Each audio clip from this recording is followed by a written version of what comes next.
One of the things I've heard, one of the things people say a lot is life is short, life is short. So actually, because I've always thought life was long, so I went to actually research the origins of life is short, and I found out hundreds of, but more than 50 years ago, shows up in this poem, shows up in this speech.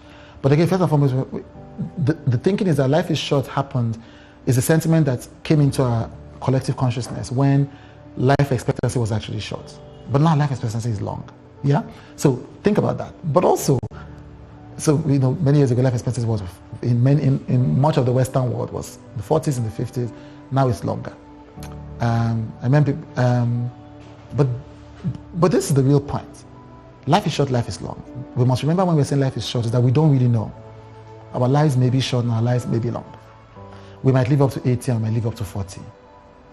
So what you want to do is, you can say life is short for certain situations, but you must also remember that life is long for other situations. So you want to create that healthy tension in the choices you make in your life.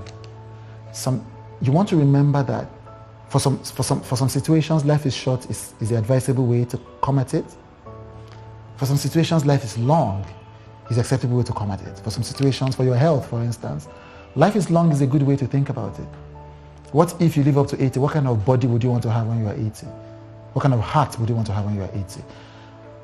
But then when you are quarreling with a friend, you want to use life is short. Because what if that friend dies tomorrow? What if you die tomorrow? Is that thing you said the last thing you want to remember saying to that person? And that's a healthy tension. The test of a first-rate mind is the ability to hold two contrasting thoughts in their head at the same time. And one of those most important contrasting thoughts we need to hold in our lives is the idea that life is short, but also life is long. And therefore, on a case-by-case basis, we have to make decisions holding these two tensions in our hearts at the same time.